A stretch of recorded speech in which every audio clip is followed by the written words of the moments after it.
se exigia dele é que ele prometesse não pregar mais. Ele dizia: olha, eu não posso fazer isso. Se eu sair por essa porta agora livre, a primeira coisa que eu farei vai ser pregar o evangelho. E ele e a sua esposa, inclusive a segunda, que a primeira havia falecido, diziam isso, que se ele fosse solto ele pregaria. E ele, aqui nesse livro ele fala um pouco sobre a sua jornada, e na verdade ele escreve esse, que é o Peregrino. Essa é uma das versões, foi a que eu encontrei na minha bagunça dos meus livros lá. Eu tenho mais de uma oportunidade de ler. O Peregrino não só lhe narra uma reflexão sobre a própria jornada dele como servo de Deus, como cristão, mas como foi dito aqui pelo pastor Wilson, a jornada de todo cristão, toda a peregrinação de um cristão, quando ele é alcançado pelo Evangelho até chegar à cidade celestial. Mas falando especificamente dessa seção do livro, da Feira da Vaidade, e qual é a conexão dela com a idolatria, ou com a tentação da idolatria, queria ler com os irmãos, então, 2 Timóteo 4, versos 9 e 10. Assim diz a palavra de Deus: procura vir ter comigo depressa, porque Demas, tendo amado o presente século, me abandonou e se foi para Tessalônica, Crescente foi para a Galácia, Tito para a Dalmácia.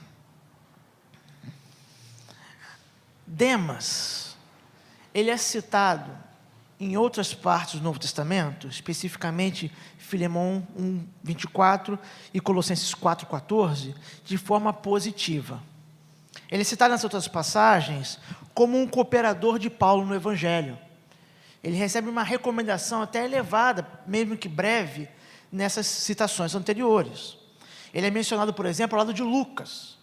O fato de ele estar ao lado de Lucas nas citações que eu mencionei, mostra que ele tinha um papel importante no ministério do apóstolo, mesmo que nós saibamos pouco da vida de Demas. O fato de Paulo recomendar Demas, ou trazer uma saudação em nome dele, assim como traz de Lucas, é um sinal de que ele era alguém muito importante no ministério, um parceiro de obra missionária. Mas agora, no fim da sua jornada, lembrando que 2 Timóteo, bem provavelmente, que esse ser o último documento que o apóstolo escreve, no fim da sua jornada, Demas é apresentado de uma outra maneira. Aquele que antes foi um cooperador, aquele que antes serviu ao lado do apóstolo, ele agora é citado como alguém que abandonou Paulo. Alguém que o abandonou. Bunyan introduz Demas um pouco depois da Cidade da Vaidade. Demas é o nome de um personagem do livro, depois da saída do cristão da Cidade da Vaidade, mas ele ainda está no grande contexto das tentações dessa vida, já que o Demas do Bunyan, que ele tira do Demas da Bíblia, chama o cristão para abandonar seu caminho e explorar os tesouros da sua mina, que ele tem logo na saída da cidade da vaidade. E é interessante isso, porque no livro, Bunyan apresenta Demas como sendo neto de Gease e filho de Judas Iscariotes. Por que Bunyan faz isso? Quem é Gease? Gease é aquele moço que serve Eliseu, o profeta, e depois que Eliseu havia, pela mão do Senhor, curado Naamã, o grande general assírio, e Naamã queria banhar Eliseu das honrarias e riquezas que ele trouxe da Síria, e Eliseu diz: não, Eliseu nem recebe. Naamã diz que ele cumpra o que eu estou dizendo e pode voltar para a terra dele. Gease pensa: que desperdício, que desperdício. E se você olhar em 2 Reis 5, vai ver lá que Gease corre apressadamente atrás de Naamã e diz: o meu senhor Eliseu, ele mudou de ideia, pode passar para cá os tesouros, as riquezas. E Gease, pela mão de Eliseu, recebe a condenação de Deus. Ele fica leproso imediatamente. E Bunyan diz que Demas é o neto de Gease. Essa é a grande ironia, vai dizer, porque tem o mesmo amor, a mesma paixão que Gease possuía. E é o filho de Judas, porque Judas é aquele que trai o Senhor em troca de riquezas momentâneas, das quais ele se arrepende, mas tardiamente para ele, porque na verdade não era um arrependimento sincero, era simplesmente remorso por se encontrar tendo traído o Senhor por algumas moedas. Aquele que antes serviu lado a lado, aquele que enfrentou as dificuldades com Paulo e seus companheiros de pregar o Evangelho, aquele que pregou o Evangelho, havia abandonado essa jornada. E por quê? Bem, se você olhar para o seu texto, para a palavra de Deus, diz que ele fez isso tendo amado o presente século. Algumas versões, não sei se as dos irmãos, por serem NVI, talvez diga amado o mundo, ou o mundo presente. A palavra século e mundo, nesse caso aqui, são intercambiáveis, são sinônimos. É difícil até definir claramente o que o apóstolo quer dizer, porque ele não especifica o que Demas amava. Mas se caímos pelo lado da interpretação de Bunyan, o que Demas amava eram os favores, as riquezas ou os tesouros dessa vida. As coisas que esse mundo pode prometer, que são boas, algumas delas, ou outras pelo menos parecem ser boas. Esse é o grande problema de Demas. Por isso que agora ele é citado como apóstolo por alguém que o abandonou, alguém que deixou a jornada, parou de andar com ele, parou de pregar o evangelho. Em última análise, Demas deixou foi de confiar em Deus. Demas deixou de desejar Deus acima de tudo. Demas passou a desejar outra coisa para lhe satisfazer. Demas passou a confiar em algo que não é Deus. E meus irmãos, isso é a definição de idolatria. Idolatria não é necessariamente construir um ídolo de pau, ou de pedra, ou de metal. Idolatria é buscar a satisfação que a nossa alma deseja em outra coisa que não é Deus, é atribuir a outra coisa a capacidade de nos satisfazer, e é depositar a nossa confiança em outra coisa que não é Deus. Isso é ser um idólatra. Demas demonstrou que ele era um idólatra.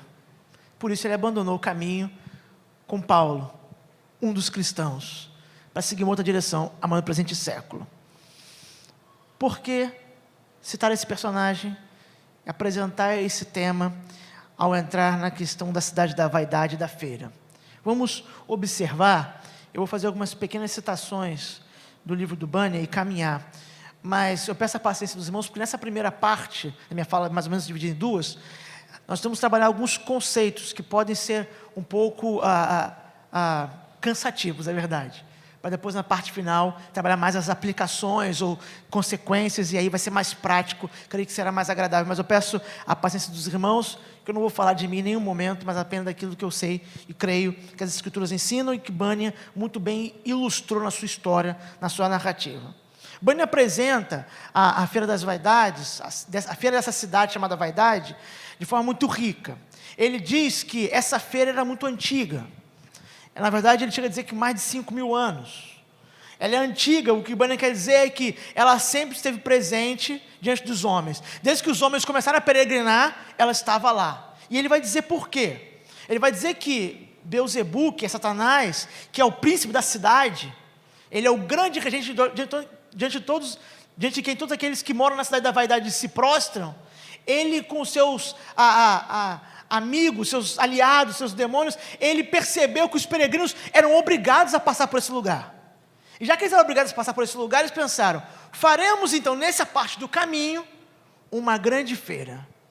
E ele descreve assim: pela direção que os peregrinos levavam, lhes era forçoso passar por essa cidade da vaidade. Combinaram, quem combinou? Beelzebu e seus aliados combinaram entre si estabelecer aqui esta feira, que duraria todo o ano, e onde se venderia toda a espécie de vaidade. E então, Bunyan, inspirado em Eclesiastes, especialmente Eclesiastes capítulo 2, ele vai explicar o que é essa feira. Eu vou ler, para depois nós meditarmos ela e tentamos extrair dela já alguns pontos. Ele diz: por essa razão, encontram-se na feira todas as mercadorias. Quais são as mercadorias da feira da vaidade? Casas, terras, negócios, empregos, honras, títulos, países, reinos, concupiscências, prazeres, toda espécie de delícias, tais como prostitutas, esposas, maridos, filhos, amos, criados, vida, sangue, corpos, alma, prata, ouro, pérolas, pedras preciosas e muitas outras coisas. Também ali se encontram constantemente enganos, jogos, diversões, arlequins, teatros, divertimentos e tratantes de toda a qualidade. E não é só isso. Também ali há gratuitamente roubos, mortes, adultérios, perjúrios, falsos testemunhos de toda a classe de gravidade. O que Bunyan faz aqui, pela visão do peregrino, do personagem principal do seu livro, que quando chega na feira da vaidade nessa cidade, ele está acompanhado do fiel, que é o seu companheiro de uma parte da jornada, a parte inicial da jornada. O que Bunyan mostra aqui e descreve, como eu disse, apoiado por Eclesiastes, especialmente Eclesiastes 2, é um cenário para apontar todas as possíveis tentações e paixões e prazeres que a jornada pode lançar à nossa frente. E é interessante isso, porque Eclesiastes 2, escrito, creio eu, por Salomão, ele tem um tom, inclusive alguns acham que Eclesiastes é um livro pessimista, né? Eu não acho que é pessimista. Eu acho que Salomão está, pela graça de Deus, tendo a oportunidade de reler, rever a sua jornada e ver quanto ele infelizmente desperdiçou daquilo que recebeu de Deus, a tempo de ensinar a outros para evitarem aquele caminho. Salomão chega a dizer no capítulo 2 de Eclesiastes: tudo que eu desejei, eu tive. Todos os prazeres que meus olhos contemplaram, eu obtive. Nada me faltou. Tudo que eu sonhei, tudo que eu imaginei, você consegue pensar nisso? Tudo que você sonhou toda a sua vida, aquela coisa que você acha mais prazerosa, mais feliz, mais alegre, Salomão diz: quando eu pensei nessa coisa, eu a obtive. Eu não neguei nada aos meus sentidos, aos meus prazeres, não neguei nada. Mas ele diz: foi vaidade. A ideia é de que essas coisas, quando foram um fim em si mesmas, foram vãs, vazias, como bolhas de sabão, que se corre atrás, mas quando se pega, não tem nada dentro. É isso que Salomão está fazendo na sua reflexão, e esse é o perigo dessa feira. Nem todas essas ofertas da feira eram coisas necessariamente ruins em si, algumas eram coisas que Deus criou, mas a maneira como elas eram usadas ou negociadas na feira é que era o problema. Elas foram negociadas como sendo o meio para encontrar a satisfação que o nosso coração deseja. Consegue imaginar um vendedor dizendo: ei, você está passando por uma dificuldade? Compre aqui o Pare de Sofrer. Ei, você está com uma dor no seu coração por causa de um amor não correspondido? Compre aqui o Prazer. E assim por diante. O problema é que essas vaidades, que não é uma lista exaustiva, mas são exemplos, essas vaidades, essas coisas, essas promessas vendidas na feira da vaidade, elas servem como um alimento para a idolatria. O nosso coração tende à idolatria, tende a colocar outras coisas, e eu vou falar daqui a pouco sobre algo especificamente que toma o reino delas, o governo dessas coisas, no lugar de Deus. E esses ídolos que estão em nosso coração, pequenos ídolos, são alimentados por essas vaidades.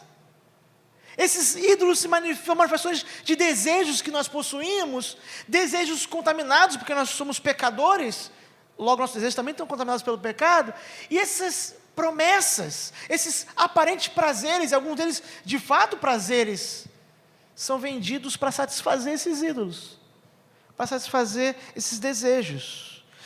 Só que esses ídolos menores, esses ídolos que são no nosso coração, eu creio, e obviamente eu não criei isso, mas com outros teólogos e autores, que eles são ídolos subsidiários, ou seja, eles são secundários e servem para sustentar um outro ídolo, para sustentar um ídolo maior, que somos nós mesmos.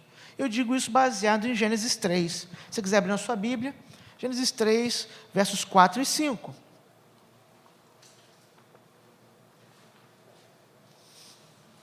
Você conhece o que acontece em Gênesis 3? Gênesis 3 apresenta no contexto do Éden a tentação trazida pelo nosso adversário em forma de serpente, e Deus já havia promulgado a sua lei, Deus já havia dado aos homens a orientação, o propósito do trabalho no jardim, Gênesis 1, Gênesis 2, e olha como a tentação da serpente é apresentada depois que os homens, e especificamente agora o homem e a mulher e Eva, estão tentando resistir. Gênesis 3, olha versos 4 e 5, o que dizem: então a serpente disse à mulher: certamente não morrereis. Ou seja, Deus disse que vocês vão morrer? Não vão morrer.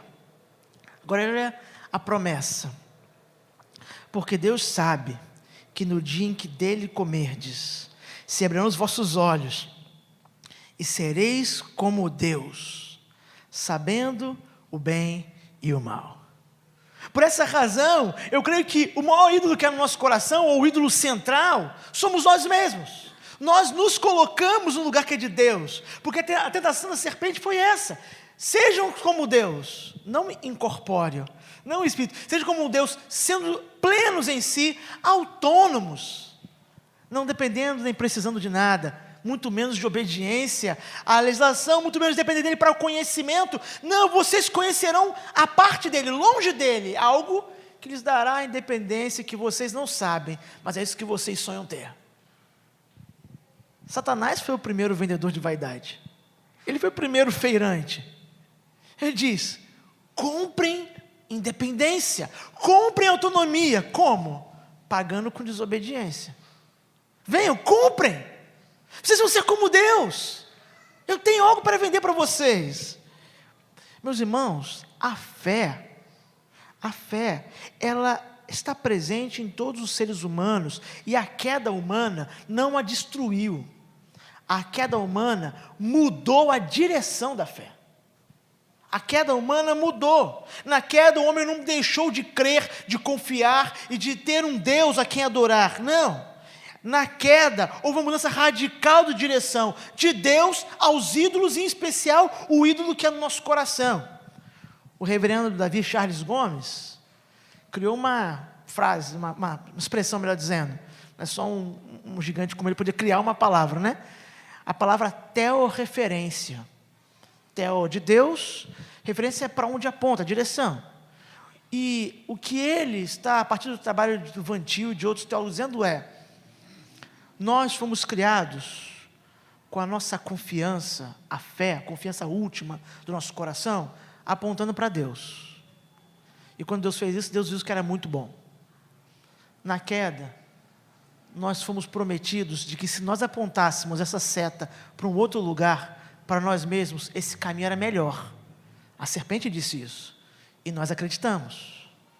Nós não deixamos de ter fé, nós só passamos a ter fé em outra coisa que não Deus. Logo nos tornamos idólatras. Esse é o problema do ser humano. E a partir daí, todos os prazeres, inclusive os que Deus criou, perdem a função principal de serem meios para revelar a graça de Deus, o seu amor e bondade, e passam a ser meios para satisfazer o novo ídolo, aquele que agora roubou o trono e se assenta no trono do coração, que sou eu. É assim mesmo, Bunyan cita, família, que é uma bênção criada por Deus, pode se tornar um ídolo perigoso, devido ao nosso coração enganoso, quer dizer, satisfazer a todo custo nossos próprios prazeres, ao invés de buscar aquilo que Deus nos dá e de fato nos satisfaz. Esse que é o grande problema. O problema não são os desejos em si, mas o fato de que agora eles são usados para nos atender. Nós somos o centro. Aliás, esse é o grande problema humano, é que nós, no fundo, queremos permanecer no centro das coisas. E quando nós dizemos que a Bíblia ensina que nós não somos o centro de nada, tudo é sobre Deus do começo até o fim, só Ele é centro, essa mensagem não é nem um pouco atrativa em nossos dias. As pessoas não querem ouvir isso. Elas querem ouvir que é sobre elas. Quando Ele diz, não é sobre você, é sobre Deus, mas pela graça dEle, Ele inclui você na história que é sobre Ele. Ele não precisava, mas Ele mesmo assim inclui. O problema da feira, ele é de mesma origem, mas é aplicado de outra forma diferente do pântano, por exemplo. Na questão do pântano, aqui brilhantemente apresentada, o problema é a depressão, é a queda, é o vale, é a falta, a privação, a desconfiança de que Deus não vai cumprir suas promessas quando as coisas não estão bem, quando eu estou com meus pés presos no lodo e eu penso, será que eu saio daqui? Eu deveria ter confiado naquelas pegadas, eu segui outro caminho, eu fui inebriado pelo pecado e caí. O problema da feira é diferente. Ele é o perigo de quando os prazeres, as satisfações, as alegrias estão colocadas à nossa frente como mercadorias. O problema da feira é quando as coisas aparentemente vão bem. Ou, se nós seguirmos, nós comprarmos a mercadoria, acreditarmos que elas ficaram bem. O problema não é a alegria, mas a falsa alegria, fundamentada nesses elementos que a feira da vaidade nos vende. Há uma questão aqui em jogo, que é a questão da visão. A visão do homem afetada pela queda, já que agora ele tem um novo Deus, um novo ídolo. Por isso eu disse que eu ia tocar brevemente na questão da cosmovisão cristã. Diferentes visões de mundo vão tentar explicar o que está por trás do comportamento humano de formas diferentes, distintas. E toda visão de mundo, ou seja, toda cosmovisão, precisa explicar as mesmas questões, porque são questões que estão no nosso coração, individualmente, estão impregnadas em nós, que são de onde nós viemos, porque as coisas são como são, para onde elas caminham, ou para usar a linguagem cristã, criação, queda e redenção, ou seja, de onde nós surgimos, por que estamos aqui agora, por que as coisas são dessa maneira, e para onde elas caminham.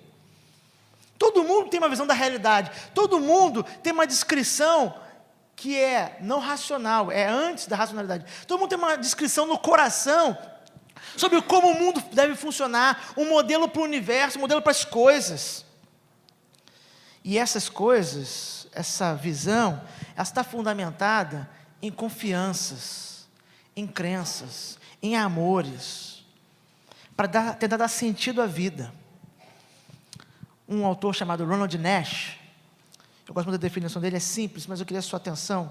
Ele diz assim, em termos bem simples, uma cosmovisão é um conjunto de crenças sobre as mais importantes questões da vida.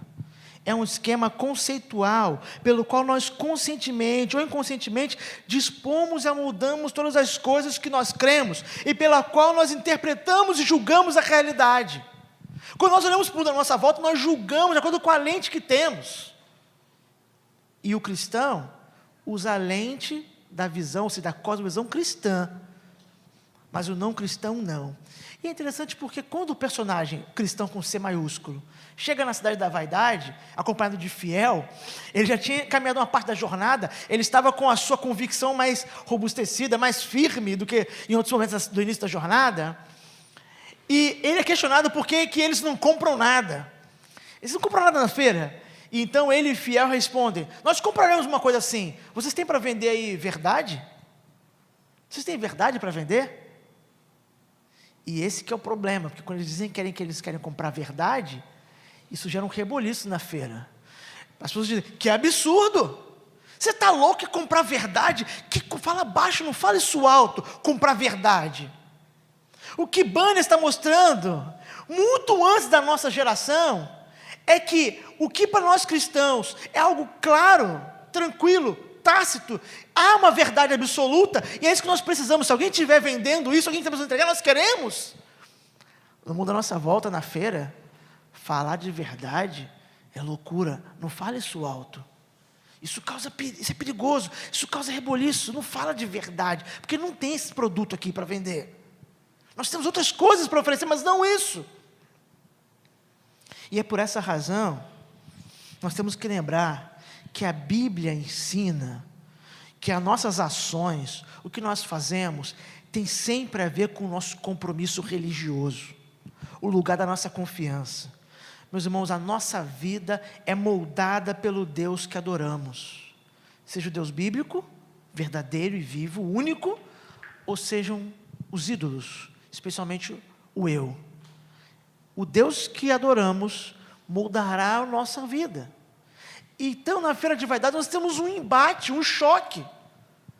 Os servos de Deus, aqueles que estão caminhando para a cidade celestial, porque creem naquilo que aprenderam lá, de que a cidade que eles estavam sendo destruídas, e só na cidade celestial estarão protegidos, e vão para lá, confiados no príncipe da cidade celestial, estão passando agora no meio de um lugar, peregrinando por um lugar, onde todo mundo diz, tem outras coisas muito melhores do que isso. Tem outras coisas muito melhores. Por isso, o Tim Keller fala sobre isso, num livro muito bom, eu recomendo, chamado Deuses Falsos. Acho que é Thomas Nelson, a editora, acho que é isso, a editora aqui no Brasil. Onde ele vai mostrar que alguma coisa sempre vai ocupar o lugar da divindade, do Deus. Mas também pensa, pastor, mas eu tenho um amigo que ele não crê em nada transcendente em Deus. Não, ele é de fato um ateu. Eu tenho esse amigo, e eu sei que ele acredita que ele é, talvez até te sinta convencido disso, mas não é. Em algum lugar há um Deus, porque ele é o ídolo dele mesmo, como todo ser humano é tentado a ser. A tentação da serpente reverbera nos nossos ouvidos até hoje. Eu posso forjar um ídolo de madeira e chamá-lo de Deus para me servir, porque na verdade eu sou Deus e ele é um ídolo secundário, ou eu posso simplesmente anular todos os intermediários e de fato me declarar como um Deus, dizendo que não creio em Deus nenhum, que eu sou o Senhor absoluto da minha vida. Algo sempre vai ocupar o lugar de adoração nas nossas vidas. Os homens precisam disso, de adorar alguma coisa, não dá para ficar sem adorar nada. É impossível ficar sem adorar nada. Algo vai ser adorado, algo vai ser objeto de culto. Se não for o Deus verdadeiro, serei eu. E aí eu vou usar todos os recursos necessários para me satisfazer. O Tim Keller usa, por exemplo, a ilustração, inclusive o subtítulo do livro, dinheiro, fama e poder. Ele está situado, no seu ministério, uma parte dele pelo menos, de uma das cidades mais secularizadas e poderosas e cosmopolitas do mundo, que é Nova York. No coração da cidade que é Manhattan. E observando as pessoas, ele percebeu que em tudo que elas fazem, dinheiro, o sexo e o poder sempre estão ligados às coisas que elas desejam e praticam. Esses são os seus ídolos, mas que servem para satisfazer um ídolo só: o eu. E essa que é a questão. Esses ídolos, esses deuses subsidiários, eles roubam a adoração de Deus, eles roubam a nossa confiança em Deus. Por quê? Porque nós compramos as vaidades, nós os alimentamos, nós buscamos satisfações e prazeres menores ou falsos e deixamos de lado a satisfação de Deus. Por essa razão a feira da vaidade é tão perigosa, porque ela vende aquilo que os ídolos do nosso coração querem comprar e acham que pode nos satisfazer. Uma visão cristã do mundo, nós precisamos dos elementos de um mapa da realidade que explique como ela é, orientado pela Bíblia, chamando as coisas pelo seu devido nome, estabelecendo um mapa que cristão mais ou menos tem na sua mente, né? Mentalmente ele tem, ao ter a perspectiva da cidade celestial, há um mapa, ele não sabe todos os percursos, ele vai descobrindo ao longo do caminho, mas ele tem uma noção para onde ele tem que seguir. Pela palavra nós temos essa direção, a indicação de direção, e devemos pegar esses princípios para uma perspectiva biblicamente orientada da vida, enquanto passamos pela peregrinação como um todo, em especial pelas tentações da vaidade. Mas no livro, Bunyan diz algo muito interessante, além da jornada, da descrição da jornada do próprio cristão, onde eu quero passar agora, para terminar essa primeira parte, digamos assim, né? Antes de eu passar a questões mais práticas. Ele mostra que Jesus foi tentado a consumir as vaidades desse mundo. O nosso Senhor. Ele diz assim, em um momento da sua narrativa: até o príncipe dos príncipes, quando esteve no mundo, teve de passar por essa povoação antes de chegar ao seu próprio país.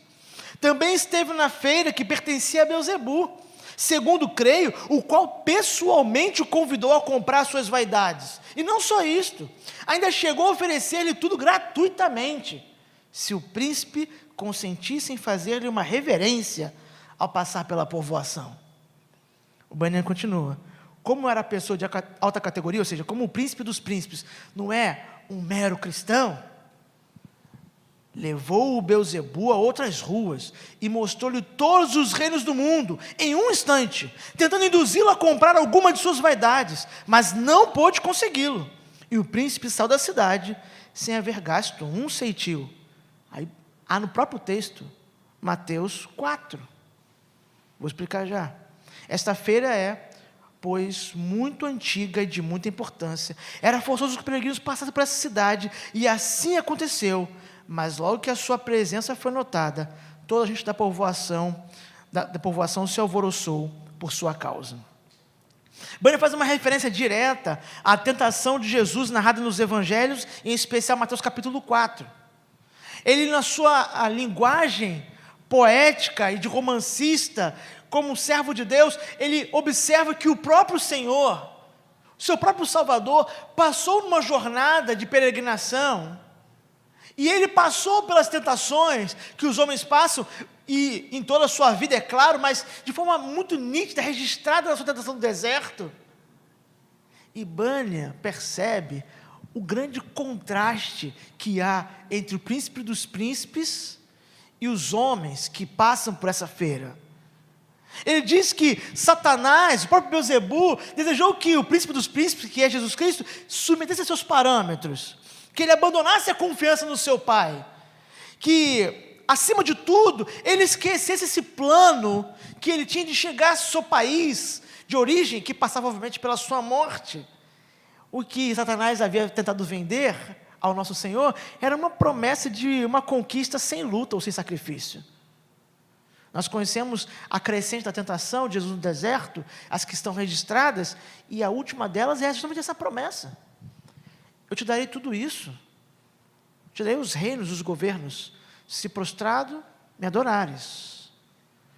A ideia de prostração é perfeita porque a palavra que aparece ali é a ideia de rendição. A adoração ali é a palavra rendição, é proskunel, é rendição. Se você se render, se você se colocar de joelhos, se você se render, essa palavra era usada na linguagem de governos, quando alguém se ajoelhava, se prostrava a ponto de beijar o pé do governante. Se você se render agora, podemos esquecer esse plano, tudo mais, está tudo resolvido, eu te dou tudo o que você quer. Você veio conquistar, mas eu posso te dar. Interessante porque Jesus, um parênteses aqui, ele se recusa, já que ninguém lhe dará a noiva que está cativa, ele vai tomar a noiva para si. Ele não veio para pedir permissão para Satanás para pegar sua noiva, ele veio tomar a sua noiva de volta. Ele é o valente que toma a sua noiva que o Pai lhe prometeu, que é a igreja.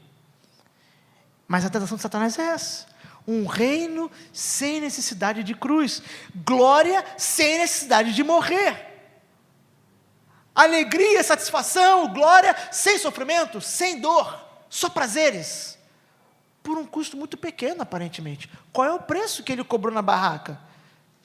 Me adore, se renda, é só ajoelhar, e eu posso te dar tudo. As mercadorias todas serão suas, não só uma ou outra mercadoria, eu te darei tudo, só se você me adorar. Mas esse é o grande contraste de quando Bunyan aponta o nosso Senhor passando por essa feira, e ele está olhando para a sua própria jornada, de todos os seres humanos, inclusive dos cristãos. Há um grande contraste entre o nosso Senhor e o ser humano, porque o nosso Senhor seguiu o caminho inverso da raça humana. Ao lidar com as vaidades, com as tentações, com os prazeres prometidos, ele segue o caminho inverso. Nós, seres humanos, queremos ser iguais a Deus. Gênesis 3. Nós queremos ser iguais a Deus, mas ele, sendo Deus, se esvazia para ser como nós. Paulo, quando escreve aos Romanos, no capítulo 5, ele está fazendo sua grande paralelo e conexão entre Adão e Cristo. Ele diz assim no verso 16 de Romanos 5: o dom, entretanto, não é como no caso em que somente um pecou, porque o julgamento derivou de uma só ofensa para a condenação, mas a graça transcorre de muitas ofensas para a justificação. Se pela ofensa de um, e por meio de um só, reinou a morte, muito mais os que recebem a abundância da graça, o dom da justiça, reinarão em vida por meio de um só, a saber, Jesus Cristo. A tentação que nós recebemos, a tentação de ser como Deus, de ser autônomos, autossuficientes, essa tentação de independência que só Deus tem, do tipo de independência que só o Senhor pode ter, essa tentação que para nós, desculpa a redundância, é tão tentadora, que reverbera nos nossos ouvidos, que nos faz fazer coisas e querer coisas que nós sabemos que são nocivas, perigosas, são letais. Essa tentação foi vencida pelo nosso Senhor, porque na verdade Ele não queria ser como Deus, Ele é Deus. E sendo Deus, seguiu o caminho inverso, tomando sobre si a pena de pecadores. Nós conhecemos, mas eu leio Filipenses 2, versos 6 a 8. Quando Paulo, naquele grande cântico de Filipenses 2, esse extrato diz: sendo em forma de Deus, não teve por usurpação ser igual a Deus, mas esvaziou-se a si mesmo, tomando a forma de servo, fazendo-se semelhante aos homens, achando na forma de homem, humilhou-se a si mesmo, sendo obediente até a morte e morte de cruz. Se nós, quando passamos na cena da vaidade, somos tentados a consumir os seus produtos para satisfazer os nossos ídolos, de maneira que nós, o eu, o grande ídolo do trono, fique feliz e satisfeito, já que ele recebeu todos os prazeres que desejava, como Salomão disse que deu para si próprio esses prazeres, o nosso Senhor, que não tem prazeres, ele tem a glória, a satisfação suprema, que é sua, que lhe pertence, é sua por direito, mas ele, de forma misteriosa, que a nossa mente nem é capaz de compreender totalmente, Paulo diz, ele se esvazia dessa glória, não por si, não por causa dele, não por causa de algo que ele desejava, mas por causa do Pai, e por causa do povo que o Pai lhe prometeu. Lembra, é sempre por causa do Pai primeiro, é por causa do Pai, para obedecer ao Pai, ele que é igual e coeterno, mas se sujeita ao Pai, e por isso ele se esvazia, se torna homem, se humilha, servo, e não um servo qualquer, um servo obediente até a morte, e morte de cruz. A grande ironia, em termos práticos desse ponto, é que o homem, nós, nos rebelamos contra Deus para sermos livres. Nós compramos as coisas que a feira da vaidade falsamente nos promete, como liberdade, satisfação, e ironicamente ficamos presos. O pecado é sempre assim. Ele promete que os seus prazeres nos libertarão, mas no final, eles são as cadeias. Adão e Eva perceberam isso rapidamente, quando logo depois de pecar, já não podiam nem ficar na presença um do outro, sem perceber a quebra na cumplicidade, já que estavam nus e agora não podiam mais observar um ao outro. E ficou ainda mais claro, quando Deus, como todos os dias fazia, veio visitá-los, e eles tentaram infantilmente, como nós somos infantis, se esconder de Deus. Porque eles perceberam, nós achamos que ficaremos livres, na verdade nós éramos livres quando obedecemos ao Senhor, e agora nós somos escravos. Só Deus, meus irmãos, pode dar sentido e satisfação para a vida. Só Deus. Mais importante do que qualquer prazer ou alegria momentânea é a certeza que o cristão tem, e o cristão do personagem também o tinha, isso lhe custou inclusive caro, de que apesar de algumas coisas desse mundo serem desejáveis, aqui não é o nosso lugar, nós estamos de fato em peregrinação, e há um prazer maior prometido a nós. Perceba, Deus não é contrário à satisfação e ao prazer, não é, pelo contrário, é porque Deus sabe o que de fato satisfaz a alma. Essas outras coisas não satisfazem, elas são engodo, elas são engano.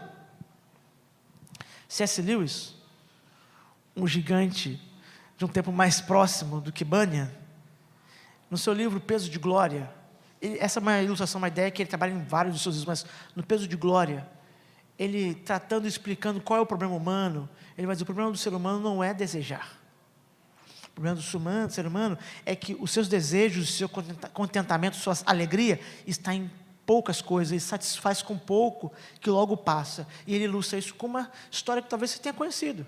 Ele diz que nós somos como uma criança brincando na lama de uma favela. E alguém diz, olha, você está brincando de fazer castelos aqui na lama, fazer coisas, que tal ir à praia no final de semana e brincar na areia do mar, na beira do mar? E aquela criança diz, não, obrigado, estou satisfeito em brincar aqui na lama, não tem nada melhor do que a lama não, com certeza. É isso que a feira da vaidade nos faz, comprar a lama, enquanto há algo melhor à frente, que traz mais satisfação e alegria, que é definitiva, inclusive, duradoura. Então nós somos tentados a, esqueça esse banquete, esqueça essa festa, celebre agora, mesmo que seja uma coisa menor e pequena, mas celebre agora, não espere, Nosso Senhor não só seguiu o caminho inverso na medida que esvaziou-se, mas há um outro contraste, que já que Bunyan está se referindo à tentação do deserto, especialmente em Mateus capítulo 4, nós percebemos nessa tentação, em contraste com Israel no deserto, Mateus capítulo 4, tem claras referências a Israel peregrinando no deserto entre o Egito e Canaã, e que falam da peregrinação de todos os seres humanos. Novamente, nós voltamos ao mesmo ponto. O ponto todo é peregrinação, por isso que o livro é o peregrino. O ponto todo é esse. Enquanto nós, os seres humanos, no jardim perfeito, desobedecemos a Deus, e por isso recebemos a morte, no mundo caído, selvagem, não domesticado, Cristo obedece, e ao invés de receber a vida que lhe era digna, recebe morte. A situação do paraíso, meus irmãos, é perfeita. Os seres humanos têm comunhão perfeita com Deus, com o próximo, têm senso de propósito, têm sentido para a vida, e mesmo assim o homem peca. E olha aqui um parênteses importante, eu digo isso pela minha experiência. Eu fui criado na igreja, e eu me lembro que na adolescência, assim, na infância e adolescência, às vezes quando eu lia Gênesis, principalmente capítulo 3, né, eu pensava, rapaz, Adão e Eva, que vacilões, né? Que vacilões, cara. Deus fez tudo por eles, Deus deu tudo. Ah, não, se eu estivesse lá, não dava esse vacilo, não. Esse pensamento é apropriado para uma criança. Nós, adultos, mais ainda, amadurecendo na fé, caminhando na fé, sabemos que isso não é verdade.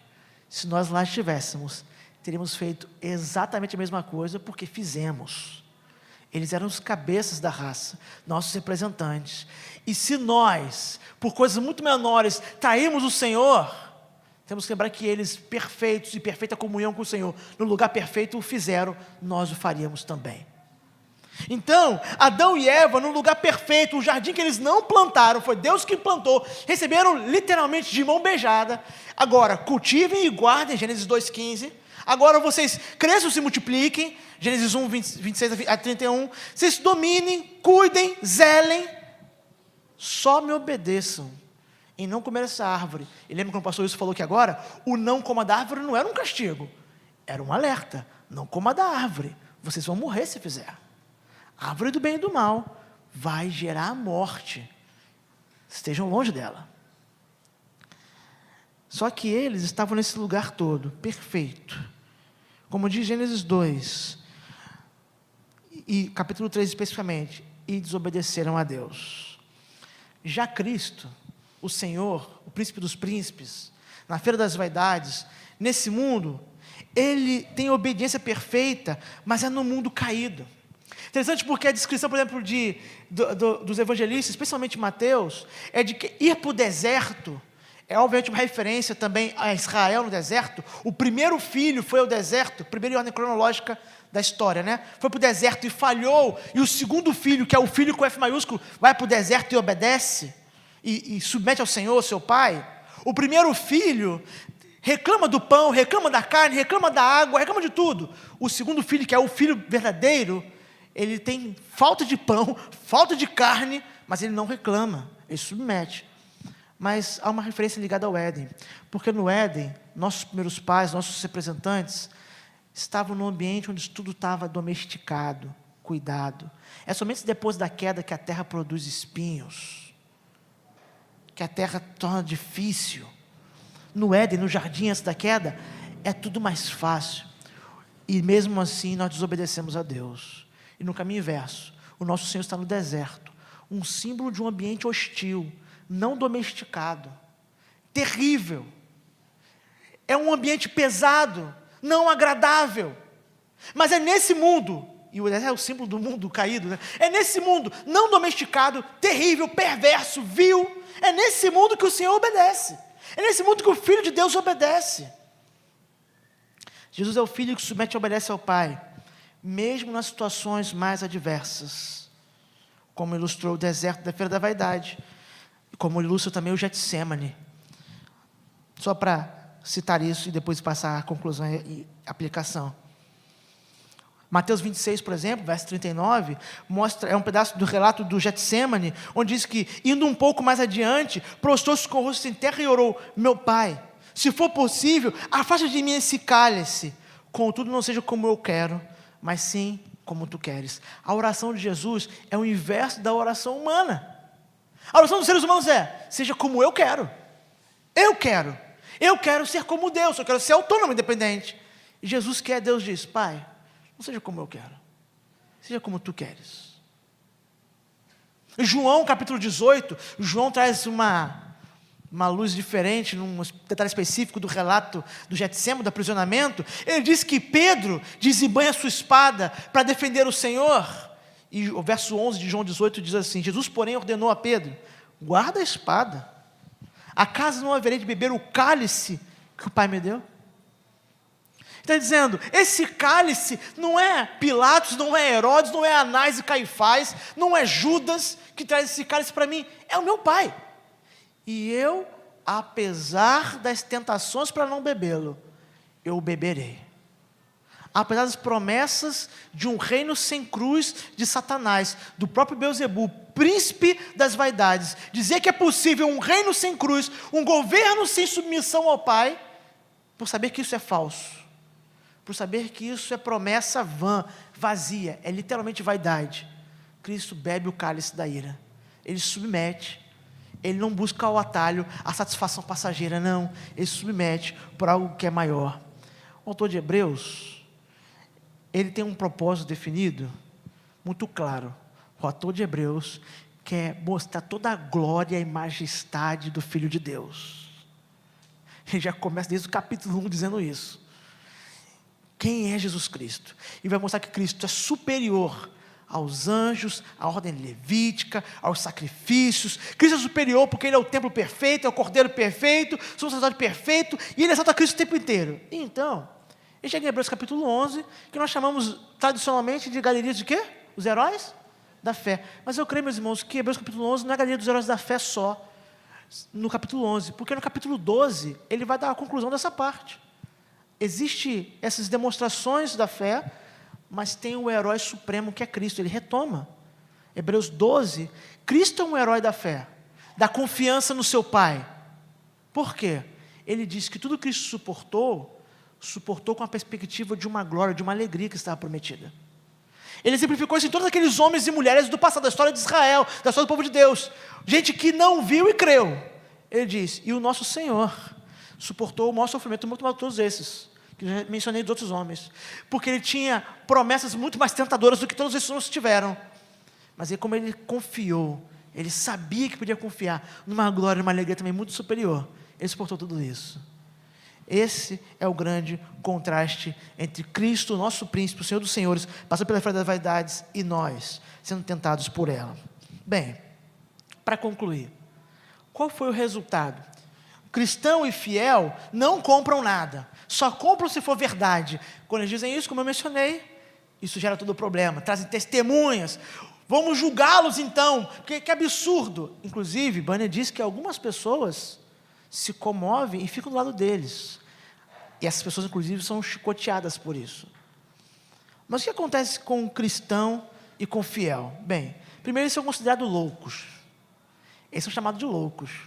Como eles podem ignorar os prazeres que estão aqui, esses produtos, nada que eles desejam, eles não querem nada, isso é coisa de gente louca. Segundo, eles são aprisionados numa jaula para espetáculo dos cidadãos de vaidade. São colocados numa jaula, para que os cidadãos praguejem contra eles, os xinguem, os ofendam, sejam expostos ao ridículo público.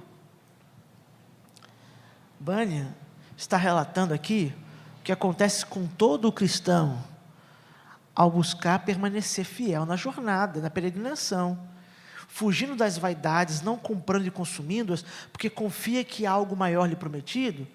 Esses cristãos, nós, a igreja, se atira como louca. Ou você, mais jovem, nunca foi chamado assim por um colega de faculdade ou de trabalho. O que, rapaz? Você está falando que está lutando contra a tentação de sexo antes do casamento? Você é louco, rapaz. Não faz sentido nenhum. Ou você, marido, mulher, casado, nunca ouviu de alguém, é loucura esse negócio de ficar querendo ser fiel a Deus, fiel ao cônjuge, seu marido é uma pessoa tão difícil, sua esposa...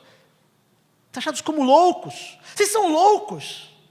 Vocês não querem esse outro caminho. Vocês são loucos. Não faz sentido algum isso. Mas o apóstolo Paulo havia dito que Deus, inclusive fazendo da pregação um tipo de loucura, escolhe coisas loucas, coisas que não são, para confundir as que são e humilhá-las, tornando nada. Os cristãos, pela sua fidelidade e desejo de servir a Deus, resistindo à vaidade, serão chamados de loucos. E mais, serão expostos ao ridículo, à humilhação. Mas isso, meus irmãos, nada disso que acontece ao cristão ou aos cristãos é diferente do que aconteceu ao nosso Senhor. João 15, 18 e 19 diz: se o mundo vos odeia, sabei que primeiro do que a vós outros me odiou a mim. Se vós fosseis do mundo, o mundo amaria o que era seu. Como todavia não sois do mundo, pelo contrário, dele vos escolhi, por isso o mundo vos odeia. O que o cristão e o fiel experimentaram na história, o que eu e você estamos fadados a experimentar, se buscarmos ser fiéis ao Senhor, diante das vaidades dessa feira, o nosso Senhor também experimentou.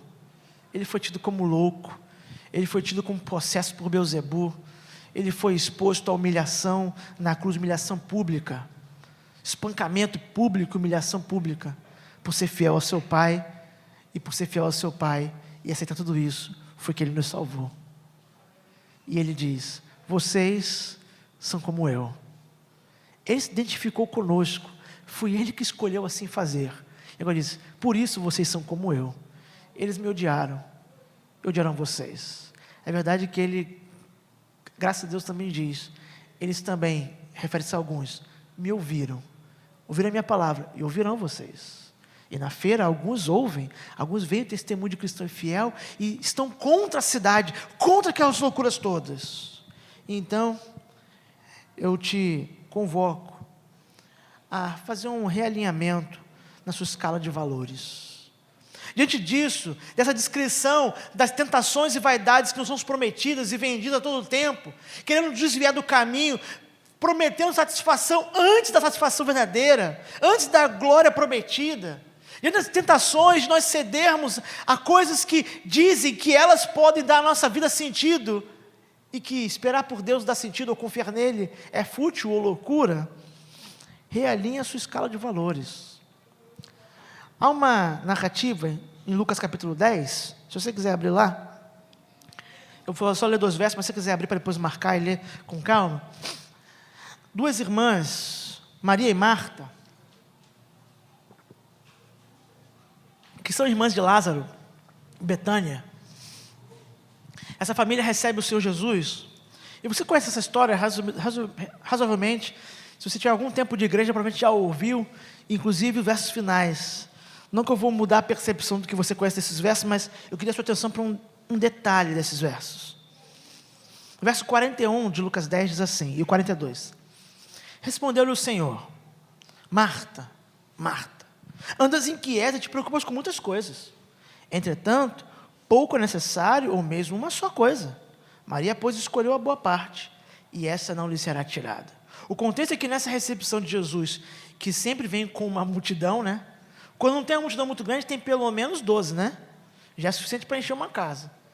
Nessa chegada de Jesus na família, muitos afazeres surgem, necessidades. E Marta está incomodada porque ela está correndo atrás para resolver tudo isso, para receber bem, aparentemente, e eu creio que ela não está fazendo nada intencionalmente errado. Ela está incomodada, ela quer que Maria faça o mesmo, mas Maria parece que está seduzida pelo Senhor, de querer ouvi-lo, aprender, estar com Ele, se esquece de todo o resto. Ela diz: Senhor, o Senhor não vai mandar Maria me ajudar, não? É interessante a resposta de Jesus. Ele diz: Marta, você está fazendo tantas coisas, né? Mas eu vou te falar uma coisa, Marta. Só uma é necessária. Uma. É só uma. Spurgeon, comentando essa passagem, ele diz que o problema de Marta não era estar trabalhando, estar ocupada. Nós, cristãos, sabemos da importância do trabalho, estamos ocupados. Inclusive, Deus, na sua jornada pelas Escrituras, todo chamado é sempre alguém que está trabalhando, fazendo alguma coisa. Não tem chamado para gente ociosa, fazendo nada. O problema dela não está ocupada. O problema era do coração, de que essas ocupações a estavam distraindo naquele momento, desviando-a daquilo que era a coisa importante. E que Maria, talvez inadvertidamente, encontrou, tateou no escuro e encontrou.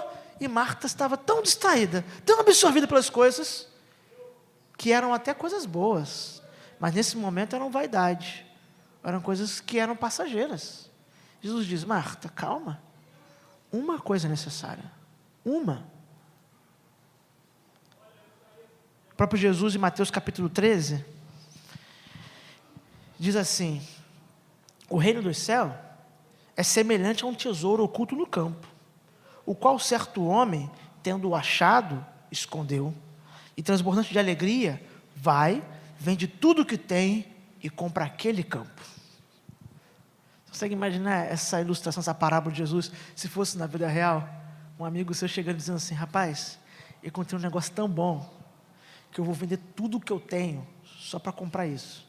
Você, como bom amigo, fala assim: você está louco, cara. Você está louco. Como é que você vai vender a casa que você mora? Você não vai ter teto para morar, cara. Vai vender seu carro, vai vender tudo, as roupas, tudo, cara, vou vender tudo. Mas o que eu estou dizendo é, quando alguém encontra aquilo que é o mais valioso, as outras coisas diminuem em valor, até perdem o valor. Esse homem que era considerado talvez um louco, a Bíblia diz que ele faz isso com alegria. Com alegria ele vende tudo o que tem. A razão pela qual é possível nós lutarmos contra as vaidades da feira e resisti-las, é porque nós temos, ou deveríamos ter, e essa é uma das soluções, por isso tem que realinhar a escala de valores, uma alegria em saber que há algo mais valioso do que essas coisas todas. Algo mais valioso. O cristão não deve ser aquele que passa pela feira das vaidades como quem toma um remédio amargo. Não vou comprar nada porque Deus falou para não comprar nada. Eu tomo um remédio amargo. Não, é verdade que é luta. É sim, é luta. A resistência contra essas tentações é luta. Mas há uma alegria, uma satisfação incomparável no nosso coração. Saber, tem um tesouro que vale tanto que se eu pudesse, eu vendia tudo que eu tenho. Se essas coisas fossem minhas, eu, em vez de comprar na feira, eu vendia essas coisas para me livrar delas, para poder ter uma coisa, aquela que de fato vale a pena, aquela que de fato é importante. Há uma coisa que Jesus disse para Marta: é um tesouro, e que nós não precisamos comprar com dinheiro.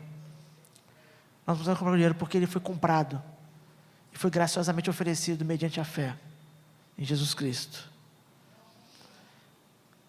O autor de Provérbios 4, 23, diz assim: sobre tudo que se deve guardar, guarda o teu coração, porque dele procedem as fontes da vida.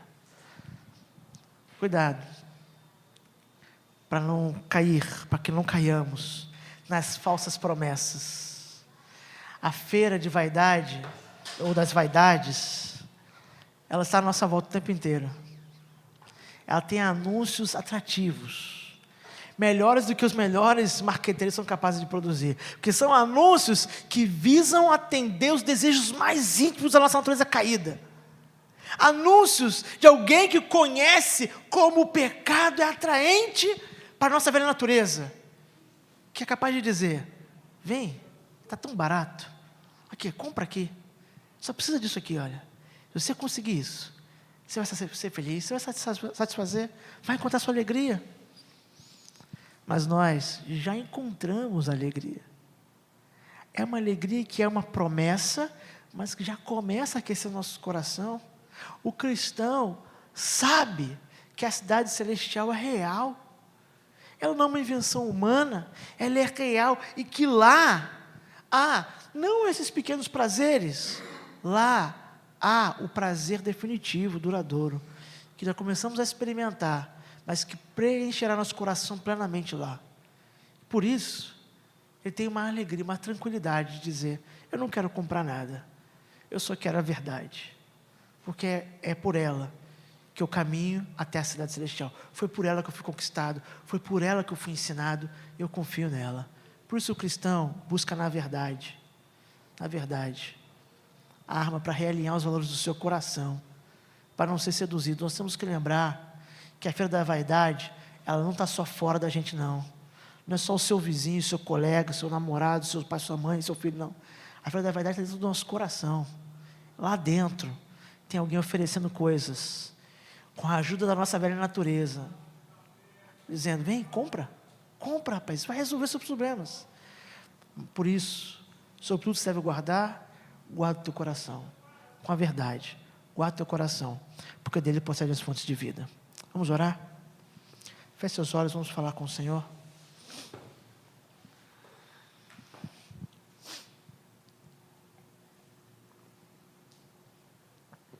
Pai bendito e amado, Nós chegamos à Tua presença por meio de Jesus Cristo, ó Pai, que nos garante o acesso ao Teu trono de graça. Pai, por esse acesso nós trazemos nosso louvor e adoração, ó Pai, reconhecendo a Tua glória e majestade. Pai, mas nesse momento também, nós confessamos as muitas vezes em que cedemos à tentação, ó Pai, de seguir o caminho das vaidades, de fazer de coisas, inclusive, que foram criadas pela Tua mão para nos abençoar, ó Pai, alimento para os ídolos do nosso coração, porque no fundo, Pai, por causa da nossa velha natureza, desejamos ser adorados, desejamos adorar a nós mesmos, ser deuses. Pai, nós confessamos isso, Pai, mas nos alegramos pelo fato que Jesus Cristo, o Teu Filho, sendo Deus, se esvaziou para se tornar como homem, se identificando conosco, assumindo a nossa culpa e pecado, morrendo em nosso lugar e assim nos libertando dessa maldição. Pai, por isso, porque Cristo, Teu Filho, Filho obediente, perfeito, resistiu a todas as tentações desse mundo, não caindo em nenhum dos pecados, ó Pai, não cedendo às vaidades, mas cumprindo o seu propósito eterno, confiado na glória prometida. É por Ele que nos achegamos ao Senhor. E depois de confessar, nós pedimos: Senhor, ajuda-nos, ó Pai, em nossa jornada. Ó Pai, estamos em peregrinação, como o Senhor bem sabe, e nosso coração, tantas vezes, parece que está enterrado nesse mundo. O Senhor nos ajuda, Senhor, a nos livrarmos desses pesos e amarras. Pai, nos proteja do engano, inclusive do auto-engano do nosso coração, de achar que qualquer outra coisa que não o Senhor nos satisfará, de que encontraremos prazer em qualquer outro lugar que não no Senhor e na Sua vontade. Ó Pai, proteja o nosso coração com a verdade, para que assim nossa escala de valores esteja correta e nós nos lembremos e preguemos a nós mesmos todos os dias de que não há prazer maior, não há satisfação maior, nada trará tanta alegria à nossa alma quanto o Senhor. Por isso, confiados na Sua promessa, lutamos contra as vaidades, lutamos contra a tentação de produzir ídolos e mais ídolos, e buscamos perseverar no caminho do Senhor. Tudo isso, ó Pai, nós pedimos no nome santo e bendito de Jesus Cristo. Amém. Deus abençoe, meus irmãos.